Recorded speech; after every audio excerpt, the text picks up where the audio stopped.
Hi, welcome to SBR Videos. I'm Peter Loshak. We are previewing Week 2 in the NFL. We're talking right now with Joe Duffy from OffshoreInsiders.com. Right now we're going to discuss KC and Denver. Joe, thanks for being back with us.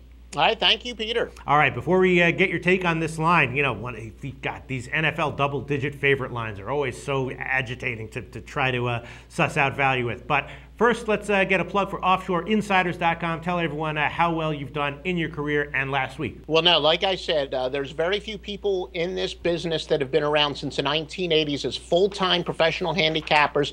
There's a reason that I give the analysis on the site. We are ahead for the year, going back to the preseason, college and NFL combined, and we are way ahead here in our 27th year with our picks now at OffshoreInsiders.com. All right, Joe. Denver 13-point favorite at home, totals 51 or 51.5, and kind of a classic handicapping situation involving a double-digit favorite. Obviously, you've got an elite team at home playing a team on the road that's just looking absolutely awful. KC got manhandled by Tennessee last week. A lot of people were on that. I was on that. I think I had the under and the team total under, and Tennessee as well.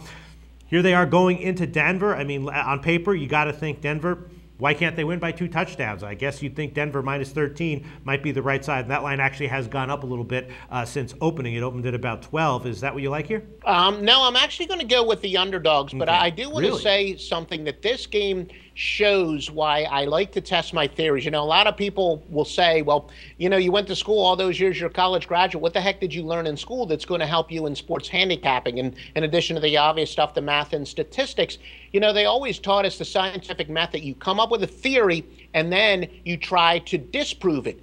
And I will say that, I was watching ESPN. I actually was watching it on the internet. Colin Cowherd and Chad Millman, glad to see that the four-letter evil empire is doing more gambling type stuff.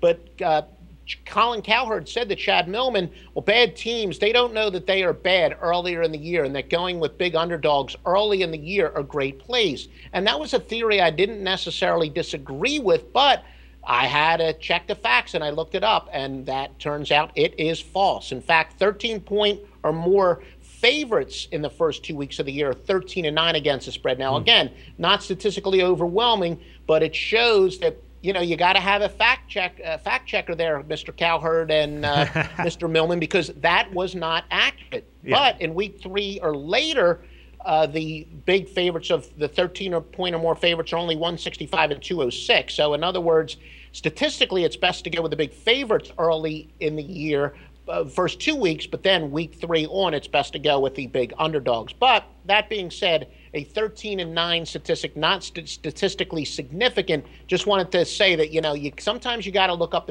the facts. That theories aren't always true. At the end of the day, though, I am going to go with the Chiefs as the big number. They're not quite as awful as they've looked so far. Clearly, they weren't as good as they were looking this time last year, but Jamal Charles, no question, he's going to get the ball more than the 11 times he did last week. I know Andy Reid in Philly, they always question his play calling. Certainly questioning here, how did their best player only touch the ball 11 times? More importantly, they'll be getting Dwayne Bowe back after a suspension.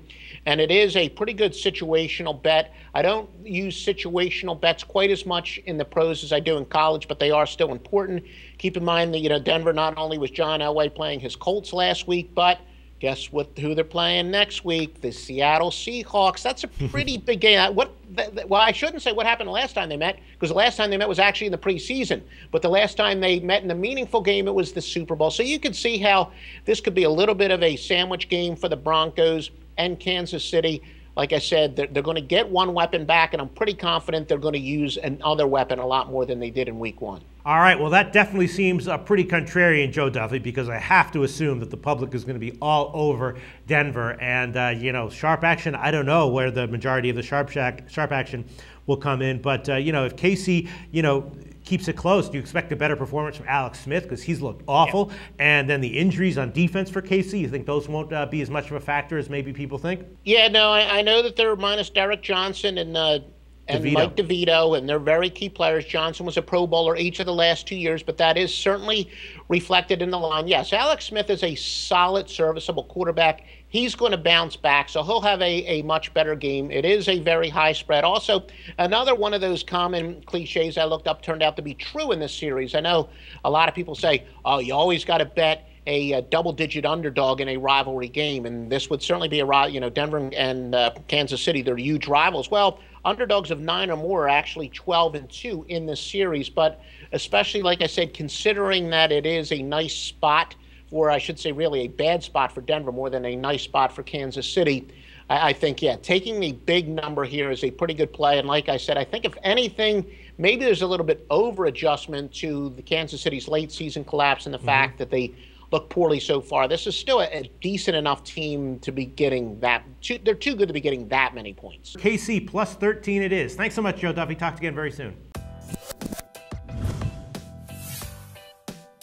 The SBR Network offers free sports picks and game breakdowns, big money free betting contests year-round, a real-time Vegas-style odds monitoring service, and much more. So come see for yourself. To stay updated on SBR news and promotions, follow us on Twitter, Facebook, and Google+, and do be sure to subscribe to the Sportsbook Review YouTube channel to catch all our daily sports shows.